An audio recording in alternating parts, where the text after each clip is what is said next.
Bienvenidos y muchas gracias por escuchar las notas de la hermana Elena G. de White para la lección número 8 del tercer trimestre del año 2020. Y al ver las multitudes, tuvo compasión de ellas, porque estaban desamparadas y dispersas como ovejas que no tienen pastor. Mateo 9:36. Sábado 15 de agosto. Ministrar como Jesús. Cuando Cristo vio las multitudes que se habían reunido alrededor de él, tuvo compasión de ellas, porque estaban desamparadas y dispersas como ovejas que no tienen pastor. Cristo vio la enfermedad, la tristeza, la necesidad y degradación de las multitudes que se agolpaban a su paso. Le fueron presentadas las necesidades y desgracias de la humanidad de todo el mundo. En los encumbrados y humildes, los más honrados y los más degradados, veía almas que anhelaban las mismas bendiciones que él había venido a traer, almas que necesitaban solamente un conocimiento de su gracia para llegar a ser súbditos de su reino. Entonces dice a sus discípulos: a la verdad, la mies es mucha, mas los obreros pocos. Rogad, pues, al Señor de la mies que envíe obreros a su mies. Mateo 9:37 y 38. Hoy existe la misma necesidad. Hacen falta en el mundo obreros que trabajen como Cristo trabajó a favor de los dolientes y pecadores. Hay a la verdad una multitud que alcanzar. El mundo está lleno de enfermedad, sufrimiento, angustia y pecado. Está repleto de personas que necesitan que se las atienda, los débiles, los impotentes, los ignorantes, los degradados. Testimonios para la Iglesia, tomo 6, página 257. Aquel Dios que envió a los cuervos para que alimentaran a Elías en el arroyo de Querit, no se olvidará de ninguno de sus hijos fieles y sacrificados. De la persona que camina en justicia se escribe: se le dará su pan, y sus aguas serán seguras. Isaías 33:16. No serán avergonzados en el mal tiempo, y en los días de hambre serán saciados. Salmos 37:19. El que no escatimó a su propio Hijo, sino que lo entregó por todos nosotros, ¿cómo no nos dará también con él todas las cosas? Romanos 8:32. El que alivió los cuidados de su madre viuda y ayudó a sostener el hogar de Nazaret, simpatiza con cada madre que lucha para proveerles alimento a sus hijos. El que tuvo compasión de la multitud porque desfallecían y estaban esparcidos, todavía siente compasión por el pobre sufriente. Su mano se extiende sobre ellos para bendecirlos, y en la misma oración que les dio a los discípulos nos enseña a acordarnos de los pobres. Exaltada Jesús, página 125. La verdad, tal como se halla en Cristo, puede ser experimentada, pero nunca explicada. Su altura, anchura y profundidad sobrepujan nuestro conocimiento. Podemos esforzar hasta lo sumo nuestra imaginación para ver solo turbiamente la vislumbre de un amor inexplicable, tan alto como los cielos, pero que ha descendido hasta la tierra a estampar la imagen de Dios en todo el género humano. Sin embargo, nos es posible ver todo lo que podemos soportar de la compasión divina. Esta se descubre el alma humilde y contrita.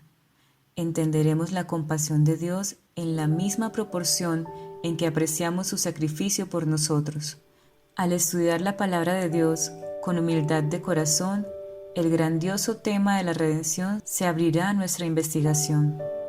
Aumentará en brillo mientras lo contemplemos, y mientras aspiremos a entenderlo, su altura y profundidad irán continuamente en aumento. Palabras de vida del Gran Maestro, páginas 99 y 100. Domingo 16 de agosto. La actitud de Jesús hacia las personas. Los judíos no lo recibieron a su llegada, porque se habían hecho una idea falsa acerca de la manera en que vendría. Este Jesús, un aldeano y carpintero de origen oscuro, el Hijo de Dios, el Mesías, no podía ser. Pero en Cristo desaparecieron las peculiaridades que separaban a los judíos de las otras nacionalidades. Él mismo se colocó en un lugar de donde pudiera impartir instrucción a toda clase de personas. A menudo les dijo que estaba relacionado con toda la familia humana, judíos y gentiles, porque no he venido a llamar a justos, sino a pecadores al arrepentimiento. Mateo 9:13. Vino a buscar y a salvar lo que se había perdido. Para esto dejó a las 99, para esto se despojó de sus ropas reales y veló su divinidad con la humanidad. El mundo entero es el campo de trabajo de Cristo. En sus pensamientos no entra una esfera menor. Exaltada Jesús, página 29. Los ángeles están observando el desarrollo del carácter y pensando el valor moral. Los que profesan creer la verdad han de ser íntegros ellos mismos y ejercer toda su influencia para iluminar a otros y ganarlos para la verdad. Sus palabras y obras son el conducto por medio del cual los principios puros de la verdad y la santidad son transmitidos al mundo. Son la sal y la luz de la tierra. Vi que al mirar hacia el cielo veremos luz y paz, pero al mirar al mundo veremos que todo refugio nos faltará y todo bien pasará pronto. No hay para nosotros ayuda sino en Dios. En este estado de confusión de la tierra podemos hallar serenidad, firmeza o seguridad tan solo en la fuerza de una fe viva. No podemos tener paz si no descansamos en Dios, ni esperamos su salvación. Resplandece sobre nosotros una luz mayor que la que iluminó a nuestros padres. No podemos ser aceptados ni honrados por Dios presentando el mismo servicio o haciendo las mismas obras que nuestros padres. Para ser aceptados y bendecidos por Dios como lo fueron ellos, debemos imitar su fidelidad y celo, mejorar nuestra luz, así como ellos mejoraron la suya, y obrar como ellos habrían obrado si hubiesen vivido en nuestros días. Debemos andar en la luz que resplandece sobre nosotros. De otra manera, esa luz se trocará en tinieblas. Testimonios para la Iglesia, tomo 1, página 238. En este mundo hay dos reinos, el reino de Cristo y el reino de Satanás. Cada uno de nosotros pertenece a uno de ellos. No es la voluntad de Dios que nos aislemos del mundo, pero mientras estemos en el mundo debemos santificarnos a Dios. No debemos copiar al mundo, debemos vivir en el mundo como una influencia correctora, como la sal que retiene su sabor.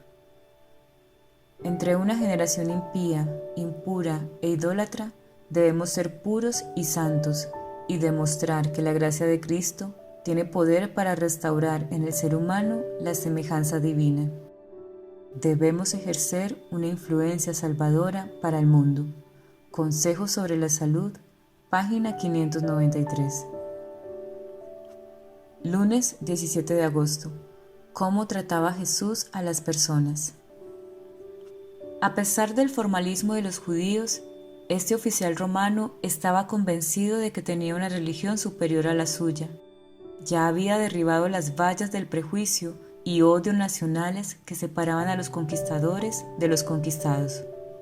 Había manifestado respeto por el servicio de Dios y demostrado bondad a los judíos, adoradores de Dios. En la enseñanza de Cristo, según le había sido explicada, hallaba lo que satisfacía la necesidad del alma. Todo lo que había de espiritual en él respondía a las palabras del Salvador. Le dijo a Jesús: como represento el poder de Roma y mis soldados reconocen mi autoridad como suprema, así tú representas el poder de Dios infinito y todas las cosas creadas obedecen tu palabra. Puedes ordenar a la enfermedad que se aleje y te obedecerá. Puedes llamar a tus mensajeros celestiales y ellos impartirán virtud sanadora. Pronuncia tan solo la palabra y mi siervo sanará. Lo cual oyendo Jesús se maravilló de él y vuelto dijo a las gentes que le seguían: os digo que ni aun en Israel he hallado tanta fe. El deseado de todas las gentes, páginas 282-283. El escriba que había interrogado a Jesús estaba bien instruido en la ley y se asombró de sus palabras. No esperaba que manifestase un conocimiento tan profundo y cabal de las Escrituras. Obtuvo una visión más amplia de los principios básicos de los preceptos sagrados. Delante de los sacerdotes y gobernantes congregados, reconoció honradamente que Cristo había dado la debida interpretación a la ley, diciendo: Bien, Maestro, verdad has dicho, que uno es Dios y no hay otro fuera de él, y que amarle de todo corazón y de todo entendimiento y de todo el alma y de todas las fuerzas, y amar al prójimo como a sí mismo, más es que todos los holocaustos y sacrificios. La sabiduría de la respuesta de Cristo había convencido al escriba. Sabía que la religión judía consistía en ceremonias externas más bien que en piedad interna. Sentía en cierta medida la inutilidad de las ofrendas ceremoniales y del derramamiento de sangre para la expiación del pecado, si no iba acompañado de fe. El amor y la obediencia a Dios, la consideración abnegada para con el hombre, le parecía de más valor que todos estos ritos. La disposición de este hombre a reconocer la corrección del raciocinio de Cristo y su respuesta decidida y pronta delante de la gente manifestaban un espíritu completamente diferente de los sacerdotes y gobernantes. El corazón de Jesús se compadeció del honrado escriba que se había atrevido a afrontar el ceño de los sacerdotes y las amenazas de los gobernantes al expresar las convicciones de su corazón. Jesús entonces, viendo que había respondido sabiamente, le dice: No estás lejos del reino de Dios. El deseado de todas las gentes, página 560. Martes 18 de agosto. El ministerio sanador de Jesús, parte 1. Las palabras pronunciadas por Jesús, tus pecados te son perdonados, Mateo 9:2, tienen un inmenso valor para nosotros. Él dijo: He llevado tus pecados en mi propio cuerpo en la cruz del Calvario. Él ve vuestras aflicciones. Su mano se posa sobre la cabeza de cada alma contrita. Y Jesús se convierte en nuestro abogado delante del Padre y nuestro Salvador. El corazón humillado y contrito recibirá una gran bendición con el perdón. Podemos repetir a otros su tierna compasión, a otros que vagan en el laberinto del pecado. Debemos revelar tiernamente a otros la gracia de Cristo que nos ha sido manifestada. El alma se llenará de una gran ternura y compasión por seres humanos que todavía están bajo el control de Satanás. Cristo se multiplicará en cada hombre y mujer que cree en Él, porque habrán de vivir nuevamente la vida de Cristo al bendecir, iluminar y brindar esperanza, paz y gozo a otros corazones. Dios nos cuida, página 149. Habéis confesado vuestros pecados y en vuestro corazón los habéis desechado. Habéis resuelto entregaros a Dios. Id pues a Él y pedidle que os limpie de vuestros pecados y os dé un corazón nuevo. Creed que lo hará, porque lo ha prometido. Esta es la lección que el Señor Jesús enseñó mientras estuvo en la tierra. Debemos creer que recibimos el don que Dios nos promete y lo poseemos. El Señor Jesús sanaba a los enfermos cuando tenían fe en su poder, les ayudaba con las cosas que podían ver. Así les inspiraba confianza en Él, tocante a las cosas que no podían ver, y los inducía a creer en su poder de perdonar los pecados. Esto se ve claramente en el caso del paralítico. Mas para que sepáis que el Hijo del Hombre tiene potestad en la tierra de perdonar pecados, dijo entonces al paralítico: Levántate, toma tu cama y vete a tu casa. Mateo 9:6. El camino a Cristo, página 49 y 50. Durante su vida en la tierra, Cristo enseñó la lección de la atención cuidadosa que debe dispensarse a las cosas pequeñas. La gran obra de la redención pesaba continuamente sobre su alma, mientras enseñaba y sanaba, Todas las energías de su mente y su cuerpo eran esforzadas hasta el límite. No obstante, notaba las cosas más sencillas de la vida y la naturaleza. Sus lecciones más instructivas fueron aquellas en las cuales, mediante las cosas sencillas de la naturaleza, ilustró las grandes verdades del reino de Dios. No pasó por alto las necesidades del más humilde de sus siervos. Su oído oía cada clamor de necesidad. Estaba atento al toque de la mujer enferma, aún en medio de la multitud. El más leve toque de fe obtuvo respuesta. Cuando resucitó de la muerte a la hija de Jairo, recordó a los padres que debían darle algo de comer. Palabras de vida del Gran Maestro, páginas 291-292. Miércoles 19 de agosto. El Ministerio Sanador de Jesús, parte 2. Cristo vino para sanar a los enfermos y proclamar liberación a los cautivos de Satanás. Él era en sí mismo la salud y la fuerza, impartía vida a los enfermos, a los afligidos, a los poseídos de los demonios. No rechazaba a ninguno que viniese para recibir su poder sanador. Sabía que aquellos que le pedían ayuda habían atraído la enfermedad sobre sí mismos, sin embargo, no se negaba a sanarlos. Y cuando la virtud de Cristo penetraba en estas pobres almas, quedaban convencidas de pecado. Y muchos eran sanados de su enfermedad espiritual, tanto como de sus dolencias físicas. El Evangelio posee todavía el mismo poder y, ¿por qué no habríamos de presenciar hoy los mismos resultados? Cristo siente los males de todo doliente. Cuando los malos espíritus desgarran un cuerpo humano, Cristo siente la maldición. Cuando la fiebre consume la corriente vital, Él siente la agonía y está tan dispuesto a sanar a los enfermos ahora como cuando estaba personalmente en la tierra. Los siervos de Cristo son sus representantes, los conductos por los cuales ha de obrar. Él desea ejercer por ellos su poder curativo. Exaltada Jesús, página 252. Por la mañana temprano, Pedro y sus compañeros fueron a Jesús para decirle que le buscaba todo el pueblo de Capernaum. Con sorpresa oyeron estas palabras de Cristo. También a otras ciudades es necesario que anuncie el Evangelio del reino de Dios, porque para esto soy enviado. Lucas 4:43. En la agitación de que era presa Capernaum, había peligro de que se perdiera de vista el objeto de su misión. Jesús no se daba por satisfecho con llamar la atención sobre sí mismo como mero taumaturgo o sanador de dolencias físicas. Quería atraer a los hombres como su Salvador, mientras que las muchedumbres anhelaban creer que Jesús había venido como rey para establecer un reino terrenal. Él se esforzaba para invertir sus pensamientos de lo terrenal a lo espiritual. El mero éxito mundano hubiera impedido su obra. Y la admiración de la frívola muchedumbre discordaba con su temperamento. No había egoísmo en su vida. El homenaje que el mundo tributaba a la posición social, a la fortuna o al talento era extraño al Hijo del Hombre.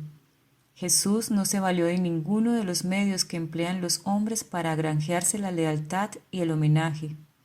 Siglos antes de su nacimiento había dicho de él un profeta: no clamará, ni alzará, ni hará oír su voz en las plazas, no quebrará la caña cascada, ni apagará el pábilo que humeare, sacará el juicio a verdad. Isaías 42, 2 y 3. El Ministerio de Curación, página 19 y 20. Jesús vino para deshacer las obras del diablo.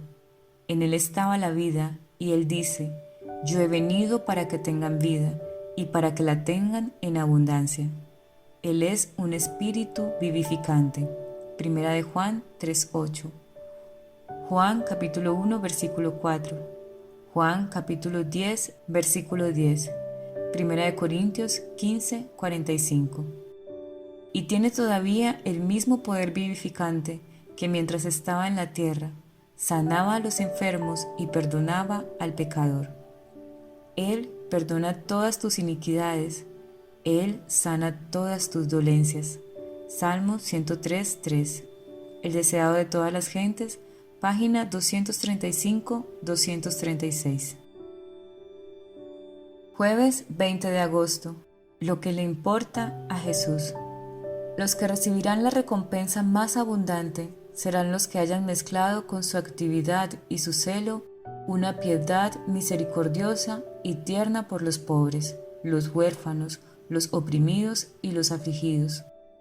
Pero los que pasan sin preocuparse de ellos, que están demasiado ocupados para prestar atención a lo que ha sido comprado con la sangre de Cristo, que están llenos de grandes proyectos, encontrarán que están en el último lugar, en el más ínfimo. Los hombres obran de acuerdo con lo que es el verdadero carácter de su corazón. Hay a nuestro alrededor los que poseen un espíritu manso y humilde, el espíritu de Cristo, pero que hacen muchas cosas pequeñas para ayudar a los que están cerca de ellos, y que no piensan en esas cosas que hacen. Estos se asombrarán al final cuando encuentren que Cristo ha notado las palabras que ha hablado a los desanimados y ha tomado en cuenta los donativos más pequeños hechos para aliviar a los pobres y que han costado al dador algún grado de abnegación. El Señor mide el espíritu y da la recompensa que corresponde, y el espíritu de amor puro, humilde e infantil hace que la ofrenda sea preciosa a su vista. Consejo sobre mayordomía cristiana, página 354. Al poner entre ellos a los desamparados y a los pobres para que dependan de su cuidado, Cristo prueba a los que dicen ser sus discípulos. Por nuestro amor y servicio en pro de sus hijos necesitados, revelamos lo verdadero de nuestro amor a Él. Desatenderlos equivale a declararnos falsos discípulos, extraños a Cristo y a su amor. Aunque se hiciere todo lo posible para proporcionar hogar a los huérfanos, quedarían aún muchos por atender. Muchos de ellos han heredado propensiones al mal, prometen poco, no son atractivos sino perversos, pero los compró la sangre de Cristo, y para Él son tan preciosos como nuestros hijitos. De no serles tendida una mano de auxilio, crecerán en la ignorancia y los arrastrarán al vicio y el crimen. Muchos de estos niños podrían ser librados de estos peligros mediante la obra de asilos de huérfanos. El Ministerio de Curación, páginas 156-157. Todo el cielo se vaciará de ángeles mientras los santos los estén esperando, mirando hacia el cielo como lo hicieron los galileos cuando ascendió desde el monte de los olivos. Entonces, únicamente los que sean santos, los que hayan seguido plenamente el manso dechado, se sentirán arrobados de gozo y exclamarán al contemplarle: He aquí, este es nuestro Dios, le hemos esperado y nos salvará. Y serán transformados en un momento, en un abrir y cerrar de ojos, a la final trompeta, aquella trompeta que despierta a los santos que duermen y los invita a salir de sus camas de polvo, revestidos de gloriosa inmortalidad, y clamando: Victoria, victoria sobre la muerte y el sepulcro. Maranata, el Señor viene, página 301. Apreciados hermanos, que la bendición y la dirección del Señor esté siempre con ustedes, que obre en nuestros corazones y ponga sobre nosotros su Espíritu Santo, para que pueda transformar nuestro carácter y hacer de nosotros sus discípulos. El Señor los acompañe en este día y los bendiga.